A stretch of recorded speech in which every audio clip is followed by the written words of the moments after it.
भाइयों बहनों, जो कहा सो करके दिखाया। आदरणीय प्रधानमंत्री नरेंद्र मोदी जी के नेतृत्व में पूरे देश के अंदर भारतीय जनता पार्टी नेतृत्व की सरकारों ने, न केवल केंद्र सरकार ने बल्कि राज्यों की सरकारों ने भी जनता जनार्दन के सामने जो बातें कही थी, अक्सर सह उनका पालन करते हुए उसे जमीनी धरातल पर उतारने का कार्य किया। भाइयों बहनों, आज इसी का परिणाम है कि दुनिया के अंदर भारत की प्रतिष्ठा बढ़ी है और 2017 में इसी उत्तर प्रदेश में आदरणीय प्रधानमंत्री जी के मार्गदर्शन में और माननीय श्री अमित शाह जी के नेतृत्व और रणनीति के तहत जनता जनार्दन ने भारतीय जनता पार्टी को जो समर्थन और सहयोग किया था, आज उसका परिणाम है आजमगढ़ ने भले ही दो पूर्व मुख्यमंत्री दिए हों, लोकसभा में सांसद चुन करके भेजे हों, लेकिन उनके कारण आजमगढ़ की पहचान धूमिल ही हुई है। पहचान का संकट आजमगढ़ के सामने उन्होंने हमेशा खड़ा किया था। ये वही आजमगढ़ है 2017-2014 के पहले यहां का नौजवान जब देश के अंदर कहीं जाता था तो होटल में कमरा नहीं मिलता था, धर्मशाला में कमरा नहीं मिलता था। पहचान का एक संकट खड़ा होकर के आपके सामने पहचान का एक संकट खड़ा होता था। लेकिन भाइयों बहनों, मोदी जी और अमित शाह जी के नेतृत्व में आज जब भारत के अंदर सरकारें काम कर रही हैं, उत्तर प्रदेश में उनके मार्गदर्शन में भारतीय जनता पार्टी नेतृत्व की सरकार मिल रही है। मुझे याद है जब सरकार का गठन होने जा रहा था, तब माननीय अमित शाह जी ने कहा था कि पूर्वांचल एक्सप्रेसवे को ऐसे बनाएं कि जिससे वह आजमगढ़ के और पूर्वी उत्तर प्रदेश के विकास की बैकबोन बन जाए। आज पूर्वांचल एक्सप्रेसवे आपके विकास की धुरी बन रही है। आज आजमगढ़ में एयरपोर्ट बन रहा है, अंतिम चरणों में चल रहा है, लगभग 95% कार्य पूरा हो गया है। और भाइयों बहनों, यह विश्वविद्यालय जो आज यहां पर जिसकी आधारशिला रखी जा रही है, यह विश्वविद्यालय आजमगढ़ को सचमुच आर्यमगढ़ बना ही देगा, इसमें अब कोई संदेह होना ही नहीं चाहिए। भाइयों बहनों, हम सबको इस बारे में जानना होगा, ये पहचान का संकट कौन लोग थे जो आपके सामने खड़ा किए थे। ये लोग वही थे जो जाति के नाम पर बांटने वाले थे, लेकिन अपने परिवार के लिए भरने वाले थे।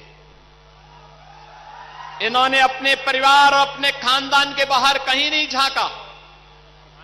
आज प्रदेश में हम लोगों ने शासकीय स्तर पर 4.5 लाख नौजवानों को अगर सरकारी नौकरी दी और लगभग 3 लाख नौजवानों को संविदा के आधार पर नौकरी दिए, 7.5 लाख नौजवान अगर आज उत्तर प्रदेश के अंदर सरकारी नौकरी प्राप्त किया है, तो भाइयों बहनों, ये नौजवान मेरे या अमित शाह जी के या मोदी जी के परिवार के हिस्से नहीं, उत्तर प्रदेश के ही नौजवान हैं और आपके नातेदार रिश्तेदार होंगे।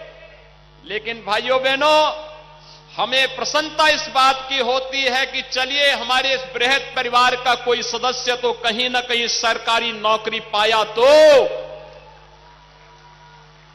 लेकिन पहले होता क्या था, नौकरी निकलती थी और नौकरी के साथ ही महाभारत के सभी रिश्ते निकल पड़ते थे वसूली में। कहीं चाचा है, कहीं मामा है, कहीं भांजा है, कहीं भतीजा है, ये सभी निकल पड़ते थे। कोरोना कालखंड में उन लोगों का दर्शन यहां पर नहीं हुआ होगा, मैं आजमगढ़ वासियों से पूछता हूं कि आपके सांसद कोरोना में आपका हालचाल लेने आए थे? वे फिर भी नहीं आएंगे।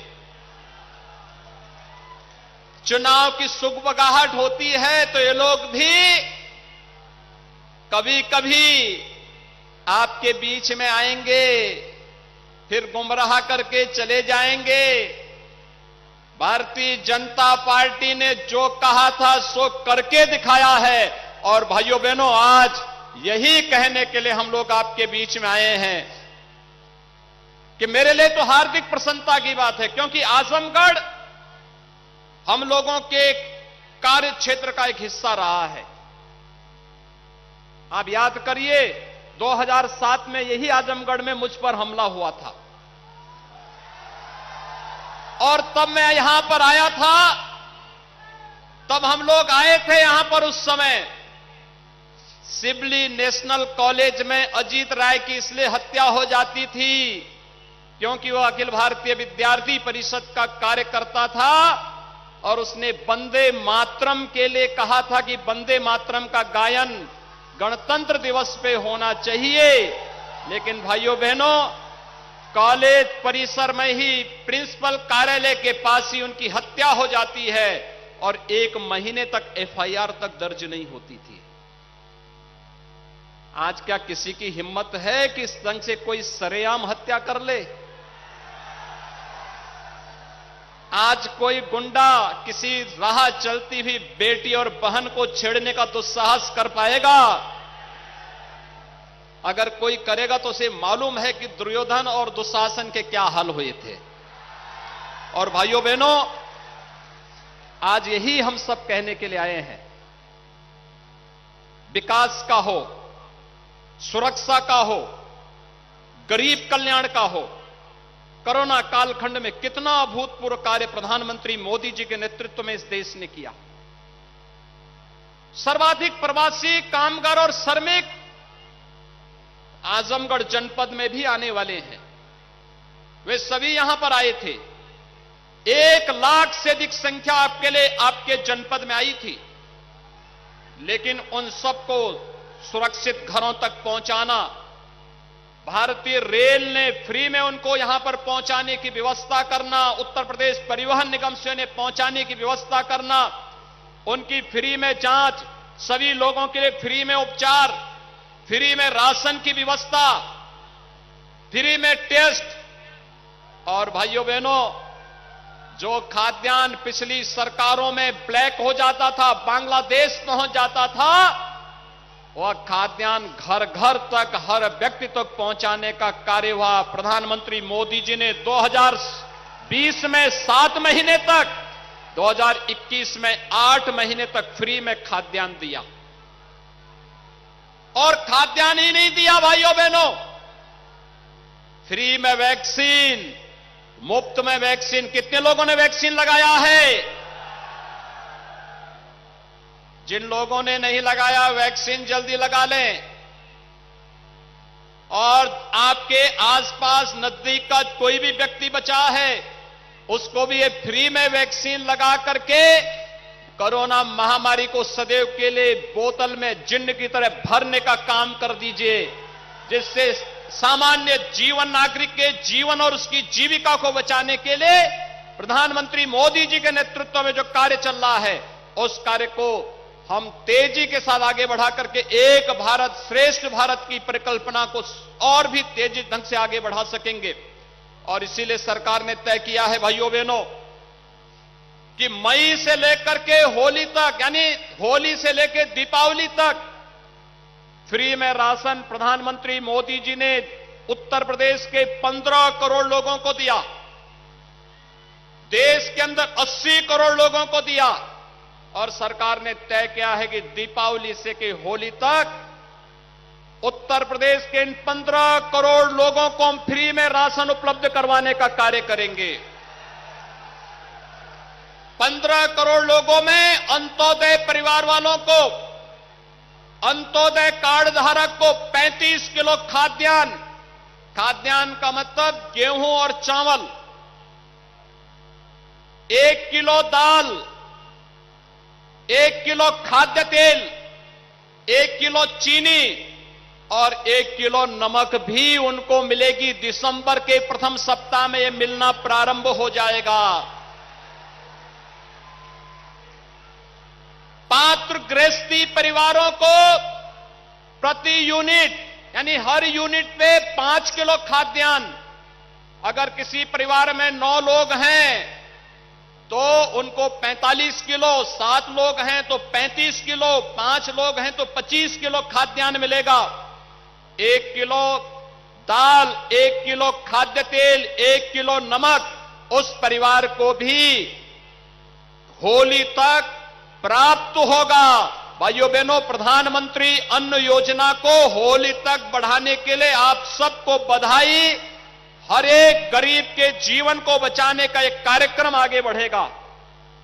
दूसरा, यहां पर विश्वविद्यालय बनेगा, अगले सत्र में प्रारंभ भी हो जाएगा। आजमगढ़ और मऊ के 400 महाविद्यालय और 2,66,000 बच्चे उन महाविद्यालयों में पढ़ते हैं, उन सबको इससे संबद्ध करके यहीं से डिग्री देने का कार्य भी यह विश्वविद्यालय यहां पर कर देगा। नए नए पाठ्यक्रम चलेंगे। आजमगढ़ और मऊ के नौजवानों को लिए नौकरी और रोजगार के लिए भटकना नहीं पड़ेगा। घर घर में ही उनको ये सब प्राप्त होगा।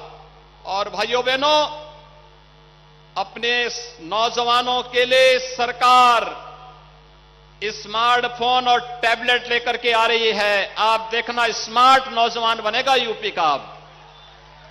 अब मोबाइल फोन और स्मार्टफोन के माध्यम से और टैबलेट के माध्यम से ही सारी गतिविधियां घर में बैठ करके ऑनलाइन एजुकेशन की पूरी व्यवस्था भी होने जा रही है। इस सब के लिए आपको मैं बधाई देता हूं। आजमगढ़ वासियों को, मऊ जनपद वासियों को इस विश्वविद्यालय के लिए बधाई।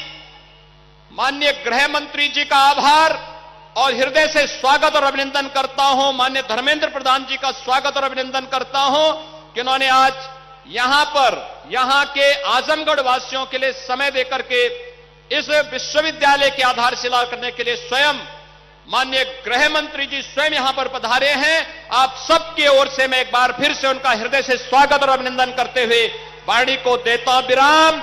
जय जय श्री राम।